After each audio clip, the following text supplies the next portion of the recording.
Okay, in this video, we're going to cover question 5a. Explain why governments may be concerned about a persistent trade deficit. This question is actually not difficult, but there is a high risk or chance for students to write out of point or descriptively. The reason for that is because the student might not unpack the question correctly. But I think if you can understand where the question is coming from by unpacking the start and the end points well, the question is much more straightforward. Okay, so let's begin by unpacking the start point first. Explain why governments may be concerned about something, right? So there is something that causes the concern, and that something is persistent trade deficit. So this is your start point and the issue. Take note, what does a persistent trade deficit mean?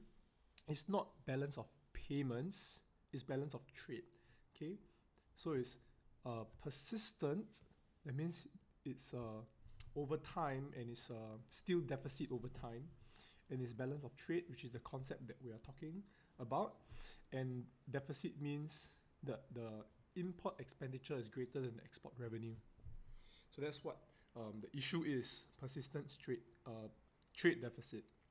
Okay, and how does this issue affect something? And the reason why we are thinking of how this affects something is because we need to unpack what it means by the endpoint concern. When you say governments are concerned with something, why are they usually concerned about something? It's because usually the framework of thinking for economic essays, this is true for micro or macro, when you talk about concern from an agent's perspective, is when that agent's goals are not met. So in this case, it is the government's goals, the aims and objectives by the government, they are not met, right? And that's why when the macro aims of the government are not met, the government is concerned about this issue. The issue can be anything. It doesn't have to be a balance of trade deficit. It can be really anything under the sun. And you'll realize here that actually the balance of trade itself is also a macro goal. So I guess that's the most straightforward, because one of the macro goals, the balance of trade, is not being met, right? It is in persistent deficit. So that's the low-hanging fruit, but it's not very meaningful if we go on to elaborate about that in the essay. However, the good news is you can still elaborate on SOL, which is the overarching macro goal. You can link it to economic growth, price stability, and unemployment. So if any of these aims, the macro aims, are unmet, then the government will be concerned. Okay, so essentially this question, you can kind of rephrase it very simply to, how does a persistent trade deficit affect the economic performance of the country? It'll be very similar. The answer for these two questions will be similar. Or how does a persistent trade deficit affect economic growth, or GPL, or unemployment? So similar types of question. You can even have it as, how does it affect standard of living? But the idea basically is, the takeaway for you guys is, when they give you the endpoint as concerned, which is a bit vague, you always need to unpack the endpoints. Okay, I cannot stress this enough. The endpoint must always be conceptually rich. So what do I mean by conceptually rich? Means here, the four macro aim, each of the aim itself is a concept, and to get to the aim, you need a conceptual framework. You cannot be very descriptive and just talk about pros and cons of a trade deficit being met or not met, and then the government worry, and then this is good, this is not good. You can't do that from a descriptive perspective, because you will never pass an Econs essay, since it needs economic analysis. Okay, so if this is the idea of the question, and a very good framework, I think will be quite naturally to follow. Okay, the first, you can have your introduction. Perhaps you can define and explain what a persistent balance of trade deficit is. So you can do this. Unpack the start point in your introduction. If you want to, you can give a summary of points for your entire essay as well, which means you can unpack the endpoints as well in the introduction. If you don't want to, you want to save time, no worries, just go ahead. to the body straight away. Don't need to say, oh, in this essay, I will explain how it affects economic growth, GPL, SOL. There's no real need for that.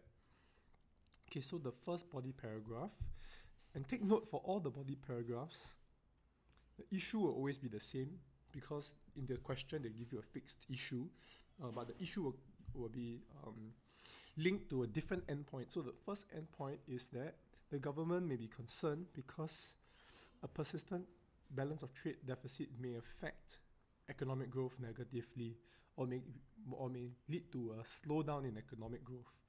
Or you want to say lead to negative economic growth is also okay, right? But let's say we take the position of a slowdown in economic growth, maybe it's still increasing, but just less. Real national income, is still increasing, but just less. So here is just some of the key general ideas. Whenever you talk about economic growth, it's good to go further and talk about actual and potential. If you have the opportunity, expand into both actual and potential, and then link it to sustained economic growth. If you don't have this opportunity, then it's okay. You do either actual or potential. Depends on the question. But you realize that for most macro essay questions, you will have the chance to talk about both actual and potential. And then when you have actual and potential together, you can comment on how, therefore, you can enjoy sustained economic growth even in the longer period of time. Of course, in this setting, it's a negative impact so that your economic growth will slow down, so you may not enjoy sustained economic growth over a period of time. If you wish to, you can also bring in the idea of inclusive growth, but it's not super directly relevant. It is relevant, but there are other points that perhaps will be stronger. For example, you go on to talk about GPL or unemployment. But if you feel that you can manage your points 3 and points 4, if you have the time, and you want to talk about inclusive growth, then go ahead. It's fine. So that's optional. You don't whether or not you do it should be strategic. So in your mind, you know that it is possible for you to branch off into inclusive economic growth. Whether or not you choose to depends on whether the marginal benefits of having this extra point outweighs the marginal costs of doing it in terms of time. So that's up to you. But at least from the essay planning and content mastery perspective, you are able to generate the idea and use it if you so wish.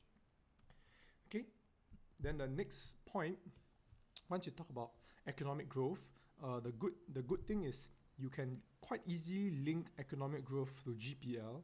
So in terms of demand pool inflation, because actual versus potential, you can imagine how the interaction between AD along or near the full employment level or LRAS will lead to GPL changing. So if you want to, you can choose your next point to be persistent balance of trade deficit and how it adversely affects GPL. Either GPL increases by a lot or perhaps becomes negative, changes negative, deflation. Sorry, I was struggling with the word there. Apologies. Okay, but then perhaps in this case, it's not so easy to argue for a very large change in GPL. And even if you talk about deflation, it's nothing wrong, but maybe it's not so clear why it's such a negative thing. So if that's the case, you want to focus on unemployment instead of GPL, it'll be also fine. In my opinion, I would go ahead to link it to unemployment. So economic growth worsen, and then that will worsen unemployment. I wouldn't link it to GPL because I feel that unemployment is a bit more obvious why it's negative, because a rise in unemployment is very clear cut. You can straight away explain why it's such a bad thing. So it's a strategic choice. There are a few possible points available for you. This is more like a idea generation process. When you see the question, what are the thoughts that come to your mind, but which idea you actually work on and develop depends. It's a choice, okay? Depends on the question.